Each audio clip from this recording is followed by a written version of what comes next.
Hello guys नमस्ते welcome to the new video. आज चाहिँ छु म हल फिटनेस क्लब स्याङ्जा जिममा र म आज हाम्रो one of the finest gym मेम्बरसँग कुराकानी गर्न गइरहेको छु, हाम्रो मन्थ थापा भाउजू।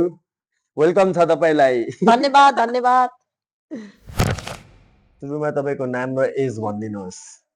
मेरो नाम मनिषा थापा, म 26 वर्षको भएँ। र पहिला तपाईँको वेट कति थियो र अहिले कति छ? पहिला 80 थियो र अहिले एक्सर्साइज गरी गरी 65 मा झरेँ। 65? हजुर। र 80 बाट 65 पुग्न कति टाइम लाग्यो? कति 7-8 महिना लाग्यो होला। अनि मोटोपन हुँदाखेरि तपाईँलाई अप्ठ्यारो हुने, हेल्थलाई गाह्रो हुने त्यस्तो केही समस्या थियो कि नै? त्यस्तो हेल्थलाई गाह्रो हुने चाहिँ थिएन हैन। त्यही हो। तर मोटो हुँदा पछि हेल्थलाई गाह्रो हुन सक्थ्यो। पछि हेल्थलाई गाह्रो हुन सक्छ भनेर चाहिँ अहिलेदेखि नै एकदम फिटनेसमा चाहिँ ध्यान दिन लागेको। अनि तपाईँले वर्कआउट गर्दा एक्सर्साइज गर्दा तपाईँलाई सबैभन्दा कन्ट्रोल गर्न गाह्रो डाइट भयो कि निरन्तर जिम आउनु भयो कि के भयो? एकदम कन्ट्रोल गर्न चाहिँ मलाई डाइट भयो हैन। अब खान चाहिँ अब एकदम खाने मैले हैन, त्यही भएर चाहिँ अब कन्ट्रोल गर्न चाहिँ अब त्यस्तै डाइट नै भएर भयो। अनि तपाईँको डेली आएर वर्कआउट रुटिन कस्तो थियो? डेली खाजा खायो आयो, अनि आधी घन्टा जति ट्रेडमिलमा भाग्यो हैन, अनि लेगहरू कहिले लेग कहिले चेस्ट ट्राइसेप गर्दै हप्ताको 7 दिन चाहिँ आउँछ, शनिबार मात्र रेस्ट लिन्छ। तपाईँ भनेपछि कार्डियो सँगसँगै यताको स्ट्रेन्थहरू पनि गर्नुहुन्थ्यो? कार्डियो सँगसँगै वेट लिफ्टिङहरू नै गर्थेँ मैले। डाइट खाने बेलामा हजुरले के कुरा त्याग्नु भयो? तपाईँलाई मनपर्ने खानेकुराहरू? एकदम त्यागेको त जङ्क फुड हैन, अनि त्यसपछि चिल्लो खानेकुराहरू, त्यही हो। ड्रिङ्क्स त अब खाँदैन के, त्यही भएर। अब तपाईँलाई सधैँ अब जसलाई पनि जिम डेली आउँदा त झ्याउ लाग्छ, तपाईँलाई पनि कहिले कहिले त झ्याउ लाग्ने अल्छी लाग्ने भयो होला, त्यो दिन चाहिँ तपाईँ आफै कसरी मोटिभेट हुनुभयो?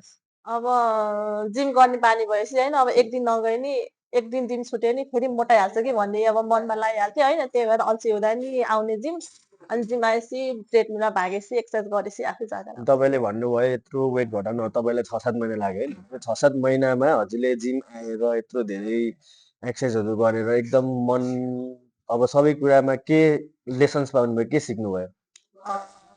त्यही हो, जिम आएपछि चाहिँ एकदम डिसिप्लिनमा बस्न पर्यो हैन। अब आफूले यो खान्न त्यो खान्न भनेपछि त्यो खानेकुरा नखान पर्यो। अब कहिले कस्तो त अब भइहाल्छ खानेकुरा हैन, अब त्यो डेली चाहिँ खान्न, त्यही हो। अनि अहिले हजुर आफैमा फिजिकल्ली मेन्टल्ली अब कस्तो फिल गर्नुहुन्छ आफ्नो बडीहरू देखेर यताउति हिँड्दा? एकदम हलुङ्गो हुन्छ हैन, आफ्नो ज्यान अब हिँड्न नि सकिन्छ, जे लुगा लाए नि राम्रो देखिहाल्छ हैन, अब त्यही हो, हलुङ्गो हुन्छ ज्यान। अनि एकदम इम्पोर्टेन्ट कुरा, तपाईँ जस्तै मोटी मान्छेहरू त धेरै नै छ, एक्सर्साइज नगरी बस्ने आइमेहरू, अब मतलब केटीहरू भनौँ न, अनि त्यस्तो मान्छेलाई जिम आएर एक्सर्साइज गर्नलाई के मेसेज दिन चाहनुहुन्छ? त्यही हो, अब आइमे मान्छे हैन, अब अलिकति मोटाएपछि एज नहुँदा नि एजेड जस्तो देखिन्छ हैन, त्यही भएर अब पछिको लागि अब रोगहरू त्यस्तै भइहाल्यो हैन, अब मोटो भएपछि मान्छेहरूलाई रोग लागिहाल्छ, हिँड्न गाह्रो भइहाल्छ हैन, त्यही भएर चाहिँ जिम एकदम एक्सर्साइज गरौँ हैन, फिटनेसमा ध्यान दिउँ, स्वस्थ रहौँ, त्यही भनेर। अनि हाम्रो यो हल फिटनेस क्लबको जिमको वातावरण, एक्सर्साइज गर्ने ठाउँहरू हजुरलाई कस्तो लाग्छ? त्यो त एकदम राम्रो हो, डिसिप्लिनमा बस्न पर्यो, राम्रो छ, त्यही हो। धेरै धेरै धन्यवाद हजुरलाई। गाइज तपाईँहरूले सुनिसक्नुभयो उहाँको रियल इन्सपिरेसन, डिसिप्लिन, मोटिभेसनलवाला कुराहरू, र जिम आएपछि कति धेरै कुरा चेन्ज हुने रहेछ भनेर।